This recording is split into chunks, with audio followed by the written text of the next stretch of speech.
Tentara dan polisi dan rakyat, terlibat gandakanlah usahamu membasmi pengacau-pengacau itu. Segala jalan harus dilalui. Kalau kata-kata saja tidak dapat menyehatkan jiwa yang keblinger, apa boleh buat? Suruhlah senjata berbicara satu bahasa yang lebih kuat lagi.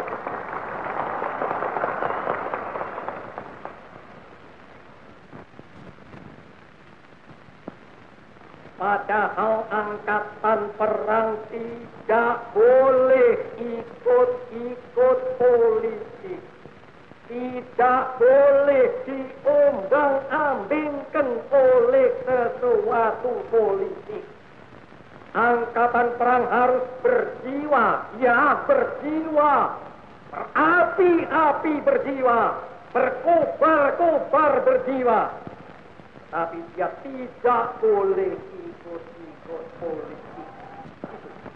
Ayo bangsa Indonesia, dengan jiwa yang berseri-seri, mari berjalan terus. Jangan berhenti, revolusimu belum selesai. Jangan berhenti, sebab siapa yang berhenti akan diseret oleh sejarah. Dan siapa yang menentang corak dan arahnya sejarah, tidak peduli tiada bangsa apapun, dia akan digiling, digilap oleh sejarah itu sama sekali. Kalau pihak Belanda menentangnya, dengan misalnya tetap tidak mau menyudahi kolonialisme di Irian Barat, satu hari akan datang, entah besok, entah lusa, yang dia pasti digiling gilap oleh sejarah. Jika mau hidup harus makan, yang dimakan hasil kerja. Jika tidak bekerja, tidak makan. Jika tidak makan, pasti mati. Inilah undang-undangnya dunia. Inilah undang-undangnya hidup. Mau tidak mau, semua makhluk harus menerima undang-undang ini. Terimalah undang-undang itu dengan jiwa yang besar dan merdeka. Jiwa yang tidak menengadah, melainkan kepada Tuhan. Sebab kita tidak bertujuan bernegara hanya satu windu saja. Kita bertujuan bernegara 1000 windu lamanya. Bernegara buat selama-lamanya. Jerbasuki Mowobeo. Sekali merdeka, tetap merdeka. Merdeka, merdeka buat selama-lamanya. Terima kasih.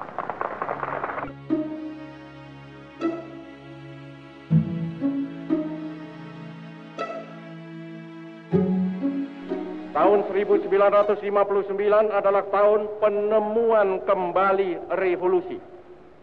Tahun 1559 adalah tahun rediscovery of our revolution. Oleh karena itulah maka tahun 1959 menduduki tempat yang istimewa dalam sejarah perjuangan nasional kita. Satu tempat yang unik. Sekarang, hei bangsa Indonesia, bangkitlah kembali. Bangkitlah kembali dengan jiwa proklamasi di dalam kalbu. Tinggalkan alam yang lampau, tetapi jangan mengeluh. Jangan mengeluh. Keluh adalah tanda kelemahan jiwa. Ya, memang alam yang lampau salah. Alam yang lampau itu kini kita rasakan seperti satu pembuangan waktu 10 tahun lamanya. Tetapi toh jangan mengeluh. Berbesarlah hati bahwa kita sekarang ini sedar dan berjalanlah terus. Sekali lagi saudara-saudara, sekali lagi, dan segala tenaga dan segala modal yang terbukti progresif akan kita ajak dan akan kita ikut sertakan dalam pembangunan Indonesia. Des tenaga dan modal bukan asli yang sudah menetap di Indonesia dan yang menyetujui, lagi pula sanggup membantu terlaksananya program kabinet kerja, akan mendapat tempat dan kesempatan yang wajar dalam usaha-usaha kita untuk memperbesar produksi di lapangan perindustrian dan pertanian. Tinggalkan sama sekali alam liberalisme. Tinggalkan sama sekali segala konstruksi-konstruksi dari alam liberalisme. Tinggalkan sama sekali Undang-Undang Dasar 50. Masuklah sama sekali dalam revolusi lagi. Pakailah Undang-Undang Dasar 45 itu sama sekali sebagai alat perjuangan. Kibarkanlah sama sekali benderanya demokrasi terpimpin. Hiduplah sama sekali secara baru. Berjuanglah sama sekali secara baru. Demikianlah boleh diibaratkan makna dentuman dekret presiden.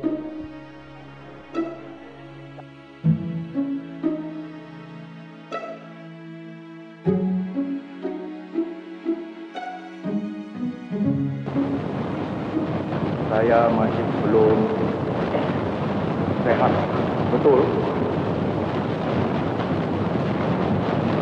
Pidato yang saya siapkan adalah agak panjang,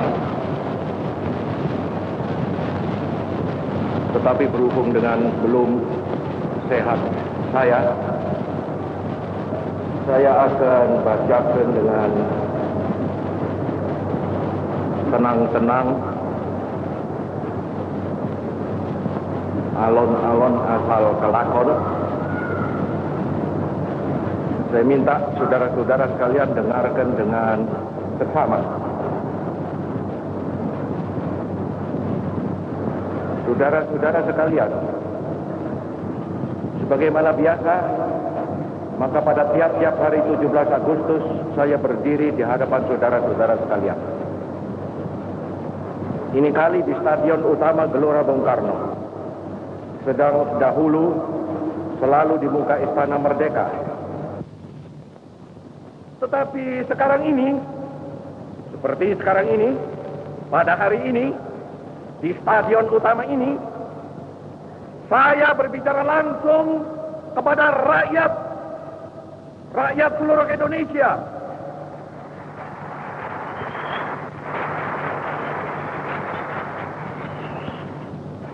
Bahkan juga langsung kepada seluruh dunia, dari timur sampai ke barat, dari utara sampai ke selatan.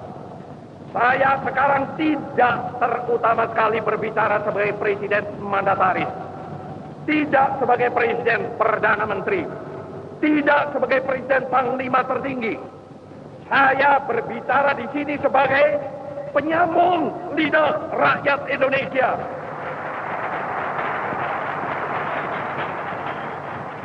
Saya berbicara di sini sebagai presiden pemimpin besar revolusi Indonesia.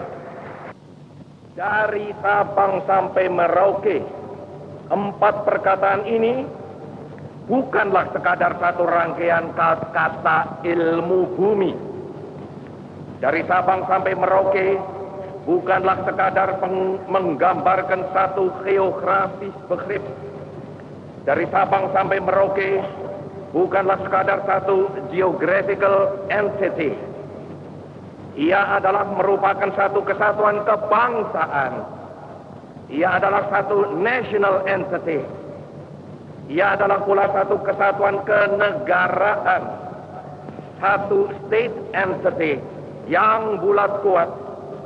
Ia adalah satu kesatuan tekad, kesatuan ideologi, satu ideological entity yang amat dinamis. Ia adalah satu kesatuan cita-cita sosial yang hidup laksana api unggun. Satu entity of social consciousness like a burning fire. All the social conscious men pray for our victory. Karena itu, hei seluruh bangsa Indonesia, tetap tegakkanlah kepalamu. Jangan mundur, jangan berhenti, tetap derapkanlah kakimu di muka bumi. Jikalau ada kalanya saudara-saudara merasa bingung, jikalau ada kalanya saudara-saudara hampir berputus asa, jikalau ada kalanya saudara-saudara kurang mengerti jalannya revolusi kita, yang memang kadang-kadang seperti bahtera di lautan badai yang mengamuk ini, kembalilah kepada sumber amanat penderitaan rakyat kita yang kongruen dengan social conscience of man. Kembalilah kepada sumber itu, sebab di sanalah saudara akan menemukan kembali realnya revolusi. Tetapi alhamdulillah, Tuhan menolong. Lalu kita bangkit. Lalu kita menggeletekkan, kita punya stop kepada segala penyelewengan mental itu.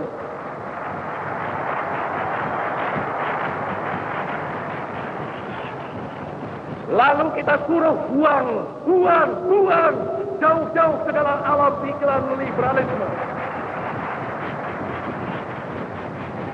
Lalu kita dengungkan semboyan baru, yaitu demokrasi terpimpin. Lalu kita kocok habis-habisan multi-party system. Lalu kita canangkan manifesto politik. Lalu kita telurkan pemerasan manipul, yaitu USDEK. Lalu kita camkan kepada rakyat perlunya revolusi sosialisme pemimpin nasional yang satu, yaitu Resopim.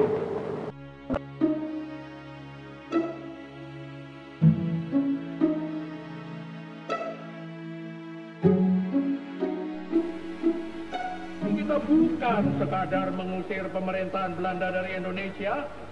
Revolusi kita menuju lebih jauh lagi daripada itu. Revolusi Indonesia menuju 3 kerangka yang sudah terkenal. Revolusi Indonesia menuju kepada sosialisme. Revolusi Indonesia menuju kepada dunia baru tanpa eksploitasi dalam parlom dan eksploitasi dan nation par nation. Bagaimana revolusi yang demikian ini mau dimandekan dengan kata bahwa revolusi sudah selesai? Bagaimana revolusi demikian ini dapat dijalankan terus tanpa romantik, tanpa dinamik, tanpa dialektik?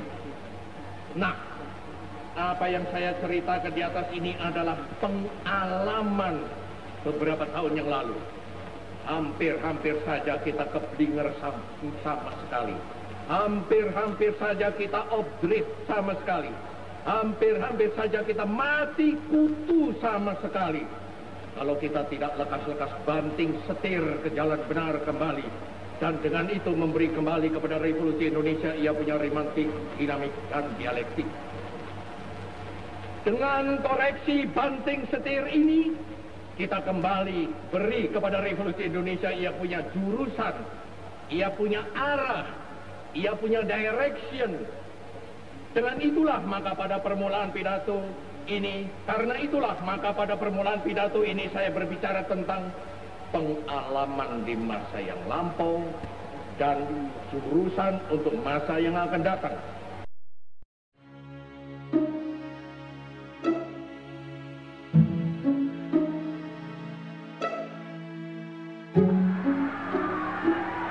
Syukur kepada Tuhan yang Maha Esa bahwa Ia telah melindungi dan menuntun negara dan bangsa kita hingga kita dengan selamat telah sampai kepada hari yang berbahagia sekarang ini.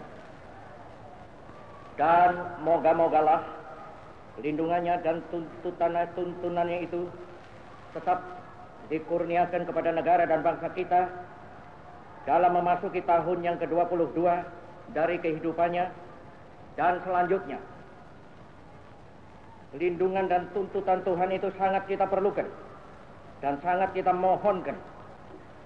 Sebab tiada sesuatu berjalan selamat tanpa ridhonya Tuhan yang Maha Kuasa.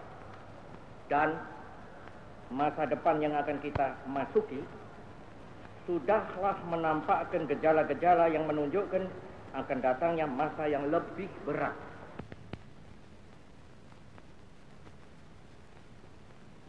Surat perintah 11 Maret itu mula-mula dan memang sejurus waktu membuat mereka bertampik sorak-sore kesenangan. Dikiranya SP 11 Maret adalah satu penyerahan pemerintahan. Dikiranya SP 11 Maret itu satu transfer of sovereignty, of authority. Padahal tidak. SP 11 Maret adalah satu perintah pengamanan. Perintah pengamanan jalannya pemerintahan. Pengamanan jalannya ini pemerintahan. Demikian kataku pada waktu melantik kabinet.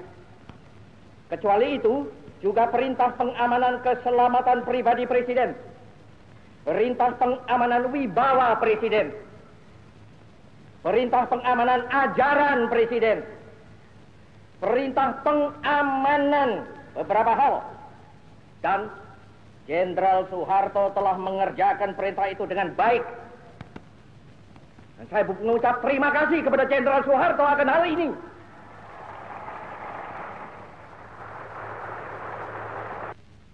Isi jiwa kita yang sedalam-dalamnya, maka pokok intisari mandat yang saya terima dari MPRS ialah membangun bangsa, nation building, dari kemerosotan zaman kolonial untuk dijadikan satu bangsa yang berjiwa, yang dapat dan mampu menghadapi semua tantangan. Satu bangsa yang merdeka dalam abad ke-20 ini. Itulah intisari pokok daripada mandat MPRS kepada saya. Sesungguhnya toh bahwa membangun satu negara, membangun ekonomi, membangun teknik, membangun pertahanan adalah pertama-tama dan pada tahap utamanya membangun jiwa bangsa. Bukankah demikian? Sekali lagi, bukankah demikian? Tentu saja keahlian adalah perlu, tetapi keahlian saja tanpa dilandaskan pada jiwa yang besar tidak akan dapat mungkin akan mencapai tujuannya. Inilah perlunya, sekali lagi mutlak perlunya nation and character building. Sudah terang, gestok kita kutuk.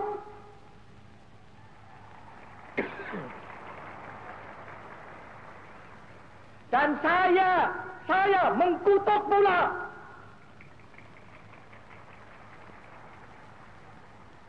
Dan seperti sudah kukatakan berulang kali dengan jelas dan tandas, yang bersalah harus dihukum. Untuk itu aku bangunkan Mahmiluk.